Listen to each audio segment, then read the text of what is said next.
Hello dear friends, welcome back. तो dear friends, RDMLT 29 पे आप सभी का स्वागत है और ये हमारे MCQs का 20 पार्ट है। अभी तक के हमारे जो 19 पार्ट हो चुके हैं उन सभी का लिंक डिस्क्रिप्शन दिया हुआ है, या फिर आप प्ले लिस्ट में जाकर वहाँ से भी उनको देख सकते हैं। तो ये हमारे अभी आने वाले एग्जाम्स है, मेडिकल लैब टेक्नोलॉजी के जो भी एग्जाम्स होते हैं आपके रेलवे के आने वाले हैं, अभी एम्स के होते हैं, ठीक है, DSSB के हैं, DHA हाथ MOH के, जो भी आपके मेडिकल लैब टेक्नोलॉजी एग्जाम्स हैं, किसी भी तरह का आप एग्ज़ाम दे रहे हैं, कोई भी कम्पिटिटिव एग्ज़ाम का आप एग्ज़ाम दे रहे हैं, उन सभी के लिए वेरी हेल्पफुल MCQs हैं, ये सेलेक्टेड MCQs हैं।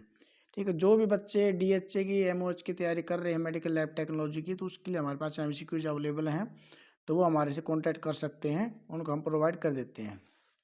और जो बच्चे PDF लेना चाहते हैं वो हमारे टेलीग्राम चैनल है RD मेडिकल साइंस के नाम से टेलीग्राम चैनल, उसको ज्वाइन कर सकते हैं। और बाकी जितने भी लिंक हमारे डिस्क्रिप्शन में दिए हुए हैं वहाँ से आप उनको ज्वाइन कर सकते हैं। तो लास्ट पार्ट में हमने पूछा था carbohydrate is stored in which part of the body. ठीक है, कार्बोहाइड्रेट जो होता है बॉडी के किस पार्ट में स्टोर होता है, तो इसका राइट ऑप्शन हो जाए किस नाम से स्टोर होता है। ठीक है, उसको वो मसल्स के अंदर जो स्टोर होता है वो हमारा होता है ग्लाइकोजन के नाम से स्टोर होता है। ठीक है, तो नेक्स्ट क्वेश्चन हम स्टार्ट करते हैं। The wax can be hydrolysed, जो वैक्स होती है हम उसको किससे हाइड्रोलाइज करते हैं, acid, alkaline, lipase, all of the about. इसका राइट ऑप्शन हो जाएगा हमारा all of the about. Right option होगा यहाँ पे ऑल ऑफ द अबाउ। जो हम वैक्स होती है हमारी उसका हम हाइड्रोलाइज कर सकते हैं एसिड से, एल्कलाइन से, लाइपेज से, इन सभी चीज़ों से हाइड्रोलाइज करते हैं उसको। In which condition there is no increase in blood glucose level, ऐसी कौन सी कंडीशन होती है जिसमें ब्लड ग्लूकोज नहीं बढ़ता, blood glucose level. Hyperglycaemia, glycosuria, alimentary glycosuria, renal glycosuria, none of the above. ठीक है, तो यहाँ पर राइट ऑप्शन हमारा हो जाएगा सी का रिनल ग्लाइकोसूरिया। रिनल ग्लाइकोसूरिया में क्या होता है कि आपके जो डायबिटिक पेशेंट होते हैं उनका ब्लड का जो लेवल होता है वो नॉर्मल होता है, और बट उनकी जो किडनी होती है वो यूरिन के अंदर ग्लूकोज पास करती रहती है, उस कंडीशन को हम ग्लाइकोसूरिया कहते हैं। ठीक है, तो उसमें आपका जो ब्लड का ग्लूकोज है वो बिल्कुल नॉर्मल मिलेगा, बट आपके यूरिन के अंदर ग्लूकोज आपको मिलेगी। बट होता क्या है, जब हमारे बॉडी के अंदर ब्लड ग्लूकोज बढ़ जाता है, 180 हो जाता है रीनल थ्रेशोल्ड, तो उसके बाद हम ग्लूकोज आने लगती है। बट जो डायबिटिक पेशेंट होते हैं जिनको किडनी प्रॉब्लम्स होती है हैं, उनको रीनल जो ग्लाइकोसूरिया होता है उनको क्या होता है कि उनका ब्लड का ग्लूकोज नॉर्मल हो जाता है, और फिर भी यूरिन के अंदर ग्लूकोज आती रहती है, उस कंडीशन को हम बोलते हैं रीनल ग्लाइकोसूरिया। तो रीनल ग्लाइकोसूरिया में आपका फास्टिंग BP नॉर्मल मिल जाएगा, बट यूरिन के अंदर ग्लूकोज आपको मिलेगी वहाँ पे। राइट ऑप्शन हमारा यहाँ पे रहेगा सी। नेक्स्ट है cholesterol has melting point of about. जो कोलेस्ट्रॉल होता है उसको मेल्टिंग पॉइंट उसका क्या होता है, ठीक है, 100 degree centigrade, 50 degree, 70 degree centigrade, 150 degree centigrade, none of the above.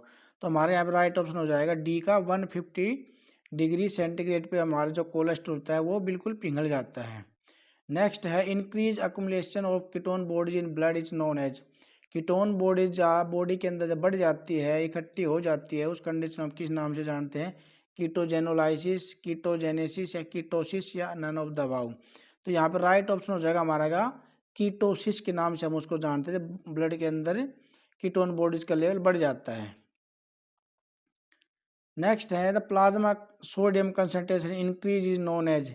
जो प्लाज्मा होता है, सोडियम प्लाज्मा होता है हमारा, इलेक्ट्रोलाइट होता है ये, तो उसका जब लेवल बढ़ जाता है बॉडी के अंदर, उस कंडीशन हम किस नाम से जानते हैं, hyponatraemia, hypernatraemia, hypokalaemia, hyperkalaemia, none of the above. ठीक है, इलेक्ट्रोलाइट्स होते हैं हमारे सोडियम, पोटेशियम, क्लोराइड, ये तीनों के तीनों हमारे इलेक्ट्रोलाइट्स होते हैं जो बॉडी के अंदर इलेक्ट्रोलाइट के बैलेंस को बना के रखते हैं।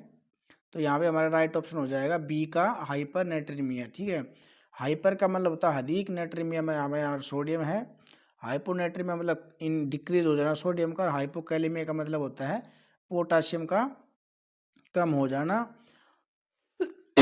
सॉरी, और हाइपर कैलेमिया मतलब होता है आपके पोटाशियम का इंक्रीज हो जाना। ठीक है, तो ये ऐसे क्वेश्चन आते रहते हैं, अक्सर एग्जाम वगैरह में बहुत आते हैं, देखने में सिंपल होते हैं पर ये कंफ्यूज कर देते हैं। Cholesterol is synthesise mainly in which part of the body. जो कोलेस्ट्रॉल होता है बॉडी किस पार्ट में सिंथेसाइज होता है, किस पार्ट में वो बनता है, तो heart, lungs, liver, kidney, none of the above. तो हमारे यहाँ पे राइट ऑप्शन हो जाएगा कोलेस्ट्रॉल का जो सिंथेसाइज होता है वो होता है हमारे लीवर में। What is the cause of ketosis, ketosis का क्या कोज होता है, ठीक है, डायबिटीज मेलाइटस है, स्टारवेशन है, CKD है, क्रोनिक किडनी डिजीज या A एंड B। तो देखिए कीटोसिस क्या होती है, जब भी बॉडी के अंदर कीटोन बॉडीज का लेवल बढ़ जाता है उस कंडीशन हम कीटोसिस कहते हैं। तो कीटोन बॉडीज आती कब है, देखिए डायबिटीज कंडीशन में आती है। स्टारवेशन का मतलब होता है लॉन्ग टाइम फास्टिंग, जैसे फास्टिंग वगैरह करते हैं हम लोग लंबे टाइम, जैसे नवरात्रि होते हैं हमारे या और भी फेस्टिवल आते हैं लंबे टाइम अगर उपवास करते हैं ना, तो उस कंडीशन में भी हमारी बॉडी के अंदर कीटोन बॉडीज आने लगती है यूरिन में। जो छोटे बच्चे होते हैं उनके अंदर भी कीटोन बॉडीज आ जाती है। और जो बच्चों को फीवर वगैरह होता है, किसी को ज़्यादा टाइम लंबे टाइम से फीवर चलता रहता है, उनको भी कीटोन बॉडीज आ जाती है, ठीक है। तो ये 4-5 कंडीशंस होती हैं। तो यहाँ पे 2 कंडीशन दे रखी इन्होंने A एंड B, तो दोनों के दोनों ठीक है यहाँ पे। तो राइट ऑप्शन हमारा हो जाएगा D। तो स्टारवेशन, डायबिटीज़ और आपका चिल्ड्रन जो छोटे बच्चे होते हैं उनको, और फीवर, ठीक है, इन चीज़ों के अंदर कीटोन बॉडीज हमारी आ जाती हैं। The fundamental unit in the living matter is known as, ठीक है, fundamental unit of the living matter is known, ठीक है, यूनिट जो फंडामेंटल यूनिट हम किसको कहते हैं, सेल्स है, टिश्यू, ऑर्गन सिस्टम, ठीक है। तो फंडामेंटल या functional unit of the life के जो होते हैं वो हमारे सेल्स होते हैं, ठीक है। सेल्स मिलते हैं, सेल्स मिलके टिश्यू बनाते हैं, जब बहुत सारे टिश्यू मिलते हैं तो ऑर्गन, ऑर्गन से बनने के बाद ही एक पूरा सिस्टम बनता है, ठीक है। तो राइट ऑप्शन हमारे यहाँ पे हो जाएगा cells. Cell membrane is composed of, the cell membrane जो होती है वो किस चीज़ की बनी होती है, किस चीज़ की मिलके बनती है, protein, lipid, both above and none of the above. तो राइट ऑप्शन हमारे यहाँ पे हो जाएगा प्रोटीन एंड लिपिड दोनों से मिलके सेल मेम्ब्रेन बनी होती है हमारी। Which part of cell, which part of the cell transport a material cross cell and protect it, ठीक है। जो सेल का कौन सा पार्ट होता है जो ट्रांसपोर्ट भी करता है मटेरियल को और उसको प्रोटेक्ट भी करता है, nucleus, cytoplasm, lysosomes and cell membrane, none of the above, ठीक है। राइट ऑप्शन हमारा यहाँ पे हो जाएगा डी का हो जाएगा। सेल मेम्ब्रेन जो होती है वो हमारे सेल को एक शेप भी देती है, उसको प्रोटेक्ट भी करके रखती है और कुछ मटेरियल वगैरह ट्रांसपोर्ट का काम भी करती है। तो cell membrane also known as the plasma membrane, इसको ही हम प्लाज्मा मेम्ब्रेन के नाम से जानते हैं। It's the part of the cell that protect the cell and transport material in and out of the it, ठीक है। सेल के अंदर और बाहर का जो ट्रांसपोर्ट का काम भी करती है वो भी यही करती है सेल मेम्ब्रेन ही। Protections, the cell membrane protect the cell से interior from the outside environment, transport the cell membrane regulate what enters and exit the cell including, ठीक है। सेल मेम्ब्रेन जो कोई भी आपके बॉडी के बाहर से आता है, वो कोई भी बैक्टीरियल है, कोई बॉडी को कोई ऐसी चीज़ है जो हमारी बॉडी के अंदर भी जा रही है और बाहर भी आ रही है, तो सारा काम सेल मेम्ब्रेन का होता है उसके अंदर। ट्रांसपोर्टिंग न्यूट्रिएंट इनटू सेल से, transporting toxic substance out of the cell से, controlling the exchange of essential cell component से, structure the cell membrane provide structure of the cell, ठीक है। सेल मेम्ब्रेन के कारण एक जो सेल होता है उसको एक प्रॉपरली शेप मिलती है, उसकी एक रचना होती है, ठीक है, उसको प्रॉपरली बना के रखती है। नेक्स्ट क्वेश्चन वेरी इंपॉर्टेंट है, खालिस्तान the power house in a cell, ठीक है। सेल के अंदर पावर हाउस किसको बोला जाता है, ribosomes, Golgi apparatus, lysosomes, mitochondria, none of the above, ठीक है। तो सेल्स के अंदर जो पावर हाउस होता है, पूरे सेल्स को जो एनर्जी मिलती है जहाँ से, वो होता है हमारा माइटोकॉन्ड्रिया, ठीक है। माइटोकॉन्ड्रिया ही power house of the cells के नाम से जाना जाता है। राइबोसोम्स का काम होता है प्रोटीन का सिंथेसिस करना सेल्स के अंदर। गोल्गी अपरेटस का क्या काम होता है, it help the transportation of such as molecules after productions, Camillo Golgi, ठीक है। इसका प्रोडक्ट, इसको जो आविष्कार किया था, इसकी खोज की थी वो की थी कैमिलो गोल्गी ने, और इसको ट्रैफिक पुलिस के नाम से किसको जाना जाता है, वो भी उसमें भी गोल्गी अपरेटस का ही नाम आएगा। ये क्वेश्चन जो जर्नल एग्जाम्स होते हैं ना हमारे नॉन मेडिकल के, उनके अंदर भी इस टाइप के क्वेश्चंस बहुत ज़्यादा आते हैं। ट्रैफिक पुलिस के नाम से कौन से सेल्स को जाना जाता है, तो ये भी आपको पता होना चाहिए यहाँ पे। द लाइसोसोम्स क्या होता है, are involve with various cell process the break down excess और worn out cell part, they may be use to destroy invading virus and bacteria, ठीक है। लाइसोसोम क्या होता है, कोई भी सेल्स हमारा अगर ख़राब हो जाता है, इन्फेक्टेड होता है, तो उन सबको बॉडी से आउट कर देता है। What is the function of epithelial tissue? Epithelial tissue का क्या फंक्शंस होता है? प्रोटेक्शन, सिक्रेशन, नन ऑफ दबाव या बोथ ऑफ दबाव। तो हमारे बॉडी के अंदर बहुत सारे टाइप के टिश्यू होते हैं, उनमें एक एपिथेलियल टिश्यू भी होता है। इसका काम क्या होता है? इसका काम होता है सी हमारा प्रोटेक्शन करना और उनको सिक्रेशन करने का, दोनों का काम होता है एपिथेलियल टिश्यू का। How many type of muscles are there in human body? Human body के अंदर कितनी टाइप की मसल्स होती है? 1 2 3 4 5, ठीक है। तो राइट ऑप्शन हमारे यहाँ पे हो जाएगा 3 टाइप की मसल्स होती हैं। कार्डिक मसल्स होती है, स्मूथ मसल्स होती है और स्केलेटल मसल्स होती हैं। तो ये 3 टाइप की मसल्स होती हैं। कार्डिक मसल हमारे हार्ट में होती है, स्मूथ मसल हमारे और अदर पार्ट में होती है और स्केलेटल मसल जो होती है हमारे स्केलेटल सिस्टम पे होती है। 3 टाइप की मसल्स होती हैं ये। The blood pressure and cardiac output is increase during, ठीक है। ब्लड प्रेशर और जो कार्डिक आउटपुट होती है वो कब बढ़ जाती है? ईटिंग के टाइम पे, sleeping, exercise, B and D, ठीक है। तो इनका राइट ऑप्शन हमारा हो जाएगा यहाँ पे सी का, एक्सरसाइज के टाइम पे जो हमारी हार्ट बीट होती है या बीपी होता है वो एक्सरसाइज के टाइम पे बढ़ जाता है, ठीक है। एक्सरसाइज है, स्ट्रेस है, and other time when the body need more oxygen, जब बॉडी को ज़्यादा ऑक्सीजन की आवश्यकता होती है उस टाइम पे ये चीज़ें बढ़ती हैं। अब देखते हैं इसको थोड़ा डीपली। एक्सरसाइज में क्या होता है? व्हेन यूर एक्सरसाइज तो your muscles need more oxygen, so your heart beat faster and pump more blood, ठीक है। जब बॉडी को एक्सरसाइज जरूरत पड़ेगी तो ब्लड भी, एक्सरसाइज ऑक्सीजन का काम कौन करेगा? ब्लड देगा अंदर टिश्यू के अंदर, ठीक है। ब्लड का काम होता है हीमोग्लोबिन का ऑक्सीजन को पहुंचाना पूरी बॉडी के अंदर, ठीक है। तो उसी तरह से वो जल्दी जल्दी उसको पंपिंग करेगा तो ज़्यादा बीपी बढ़ जाता है इसकी वजह से। तो this increase your heart cardiac output, तो which in turn increase your blood pressure, ठीक है। उसकी वजह से हमारा ब्लड प्रेशर बढ़ता है। तो जो हमारा हीमोग्लोबिन होता है ना, इसी का काम होता है ऑक्सीजन पहुंचाना टिश्यू के अंदर।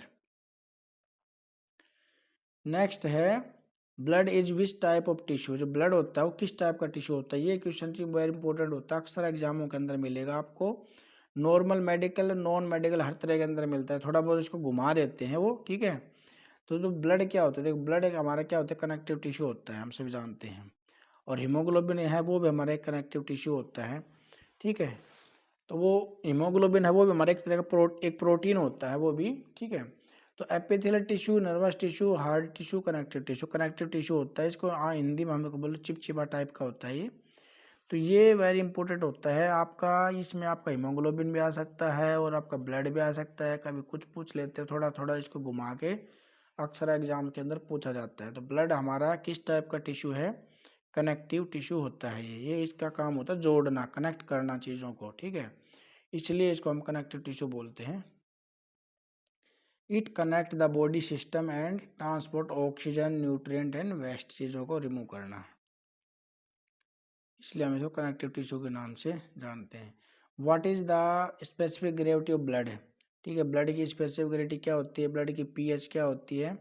तो 1.03 से 1.030, 1.028 से 1.032 और 1.084 से 1.090 और 1.055 से 1.060 है स्पेसिफिक ग्रेविटी। तो ये आपको अलग अलग किताबों में थोड़ा सा इसका डिफरेंस मिल सकता है अलग अलग जगह पे, कि मैंने कई जगह देखा इसको, तो अलग अलग मिलेंगे आपको। तो राइट ऑप्शन हमारा यहाँ पे डी है, ठीक है। तो the normal range of specific gravity of human body is around 1.05062 1.0621 depending on the temperature. Specific gravity of blood is measure of its relative density, ठीक है, उसकी डेंसिटी को बताती है। स्पेसिफिक ग्रेविटी डिपेंड होती है उसकी डेंसिटी पे। एक्सप्लेन देखें तो स्पेसिफिक ग्रेविटी और blood is fairly constant of different peoples, ठीक है। अलग अलग टाइप के लोग हम थोड़ा बहुत फेयर मिल सकता है इसमें। The specific gravity of blood can be use to estimate red cells count, haemoglobin and haematocrit. The specific gravity of blood increase slightly with higher haematocritic level. अगर किसी का हेमेटोक्रिटिक लेवल बढ़ा हुआ है तो उसके साथ में स्पेसिफिक ग्रेविटी भी आपको इंक्रीज मिलेगी slightly. Anaemia can cause a greater departure from the average specific gravity of blood.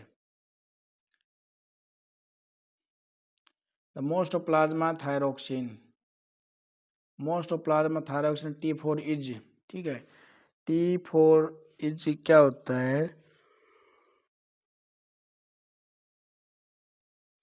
देखिए थायराइड फंक्शन होता है T3 T4 TSH, एक टोटल थायराइड होता है T3 4 TSH, एक होता है फ्री थायराइड जिसमें FT3 FT4 और TSH होता है आपका, ठीक है। तो TSH सेम रहेगा आपको दोनों में, लेकिन T3 और T4 FT3 FT4 ये दोनों दो चीज़ें हो जाती है अलग अलग, ठीक है। तो यहाँ पे ये bound to globulin, bound to albumin, free या बाउंड टू कोलेस्ट्रॉल। जो T4 होता है उसको हम कहते हैं थायरोक्सिन, ये प्रोटीन के साथ में बाइंड रहता है। तो ये पूछ रहा है कि भाई किसके साथ में बाइंड होता है। Most of the plasma thyroxine is bound to, इसके साथ ग्लोबुलिन के साथ में बाउंड रहता है। The plasma thyroxine is mostly bound to globulin because globulin is a type of protein, एक प्रोटीन होता है that act a carrier to T4 in the blood stream, ठीक है। एक ये वाहक का काम करता है, उसको पहुंचाने का काम करता है। प्रोटीन जब T4 के साथ जुड़ जाता है तो बॉडी के अंदर अच्छे से उसको पहुंचाने का काम करता है ब्लड स्ट्रीम के अंदर, ठीक है। अलग अलग पूरे ब्लड के अंदर घुमाने का काम करता है ये, यानी कि जब प्रोटीन के साथ T4 जुड़ जाता है तो अच्छे से पूरे शरीर में ये पहुंच जाता है। तो this binding help to protect T4 from being rapidly metabolised और एक्सक्रीटेड बाय द बॉडी, ठीक है। जब ये ग्लोबुलिन के साथ जुड़ जाता है तो इसकी क्या हेल्प होती है, इसको प्रोटेक्ट करता है ये मेटाबोलाइज में और एक्सक्रीटेड करने में, बॉडी में एक्सक्रीटेड करने में हेल्प करता है। Sodium is responsible for the maintenance of, ठीक है। सोडियम का हमारी बॉडी में क्या इंपॉर्टेंस रोल होता है, blood coagulation, osmotic pressure of the body fluid, cardiac muscle contraction, salt intake, ठीक है। तो सोडियम जो होता है ये हमारी बॉडी के ऑस्मोटिक प्रेशर के लिए बहुत ज़रूरी होता है, ठीक है। जब भी हम कोई भी हार्ट के कोई भी टेस्ट करवाते हैं उसके अंदर भी इलेक्ट्रोलाइट का बहुत ज़्यादा रोल होता है, क्योंकि ये हमारे ऑस्मोटिक प्रेशर के बॉडी फ्लूइड के अंदर उसको बना के रखते हैं। नेक्स्ट है हमारा when using white blood cell pipette और for performing a white cell count तो ब्लड इज डायल्यूटेड। तो ये पूछ रहा है कि भाई हम जब वाइट ब्लड सेल्स को काउंट करते हैं पिपेट से तो उसमें हम कौन सा डायल्यूशन यूज करते हैं, ठीक है। तो ये TLC के लिए होता है, टोटल ल्यूकोसाइट बोलिए आप इसको, TLC बोलिए, वाइट ब्लड सेल्स बोलिए, ठीक है। दोनों एक ही चीज़ होती हैं। तो सीधा सीधा जवाब ये है कि उसमें हम कितने का डायल्यूशन बनाते हैं, 1:200 का, 1:50 का, 1:20, 1:10 या 1:300 का, ठीक है। इसी के अंदर मैं आपसे सभी से क्वेश्चन पूछता हूँ, तो आज इसी से पूछ लेता हूँ। आप ये बताइएगा मेरे को कमेंट करके कि RBC का डायल्यूशन हम कितना बनाते हैं, ठीक है। RBC काउंट करने के लिए हम कितने का डायल्यूशन बनाते हैं। तो ये डायल्यूशन जो होते हैं मैनुअल मेथड से होते हैं, जो पहले टाइम में मैनुअली किए जाते थे, बट आजकल ऑटोमेटेड मशीनें लगी हुई हैं तो वहाँ पे डायल्यूशन का कोई यूज़ करता नहीं है। लेकिन आपको एग्ज़ाम के अंदर इन्हीं को चीज़ों को देना पड़ता है जवाब, ठीक है। एग्ज़ाम में आपको यहीं पे पूछा जाएगा कि क्या डायल्यूशन यूज़ किया जाता है, जैसे आप पूछ रहा हूँ मैं आपसे, ठीक है। तो यहाँ पे तो हमारा आंसर हो जाएगा C का, 1:20 का डायल्यूशन यूज़ किया जाता है आपका, ठीक है। और आप RBC का क्या डायल्यूशन यूज़ करते हैं आप मेरे को कमेंट करके बताइएगा इस वीडियो में, ठीक है। नेक्स्ट क्वेश्चन हम देखते हैं अपना, erythropoietin hormones which stimulate red cell production is created by. तो एरिथ्रोपोइटिन एक हार्मोन होता है जो हम कहाँ से सिक्रेट होता है, kidney, spleen, liver, bone, eyes से, ठीक है। तो इसका राइट ऑप्शन हो जाएगा हमारा किडनी। एरिथ्रोपोइटिन जो होता है वो किडनी से सिक्रेट होता है, एक रेनिन हार्मोन होता है वो भी किडनी से सिक्रेट होते हैं। इन सभी का इस एरिथ्रोपोइटिन काम होता है RBC का प्रोडक्शन करना। तो जब भी आपने देखा होगा जो किडनी के पेशेंट होते हैं, जो CKD पेशेंट होते हैं जिनको किडनी खराब हो जाती है, उनको डायलिसिस के बाद में डॉक्टर हमेशा एरिथ्रोपोइटिन का इंजेक्शन लगवाते हैं। क्यों? क्योंकि वो आपकी थोड़ा सा ब्लड का प्रोडक्शन ज़्यादा हो सके किडनी के अंदर, ठीक है। RBC का प्रोडक्शन ज़्यादा हो सके जिससे हीमोग्लोबिन आपके शरीर में अच्छे से बनता रहेगा। तो एरिथ्रोपोइटिन का हार्मोन जो होता है वो हमेशा किडनी के अंदर बनता है, वहीं से उसका प्रोडक्शन होता है और ये हमारे रेड ब्लड सेल्स में प्रोडक्शन में स्टिमुलेट होने में काफ़ी मदद करता है, ठीक है। तो ये थे हमारे इसमें ये वीडियो में हम शायद 20 MCQs कवर किए हैं और भी इस तरह के वेरी वेरी इंपॉर्टेंट क्वेश्चन के हमारे 19 पार्ट अभी पीछे जा चुके हैं। तो प्लीज़ आप उन पार्ट को देखिएगा, आपको काफ़ी हेल्प मिलेगी आपके आने वाले एग्ज़ाम्स के लिए, ठीक है। और अभी जो एग्ज़ाम्स आने वाले हैं रेलवे के हैं, एम्स के हैं और PGI-MR के हैं, DSSB के जितने भी एग्ज़ाम हैं सभी के लिए आप तैयारी कीजिए अच्छे से। और उम्मीद करता हूँ कि मैं आप लोग काफ़ी इस वीडियो को शेयर भी करेंगे, क्योंकि काफ़ी बच्चे होते हैं, काफ़ी से कमेंट भी करते हैं। मेरे को अच्छा लगता है इन चीज़ों को देख के भी कि भाई आप लोगों को अच्छे कमेंट्स आ रहे हैं, आप शेयर भी कर रहे हो। ठीक है, तो इस वीडियो के अंदर डिस्क्रिप्शन में लिंक दिए हुए हैं, उनको देख सकते हो। और आप हमारा दूसरा चैनल है RD मेडिकल साइंस के नाम से, उसके अंदर बहुत सारे MCQs की वीडियो हैं, उनको भी आप देख सकते हो गाइस। ठीक है, थैंक यू।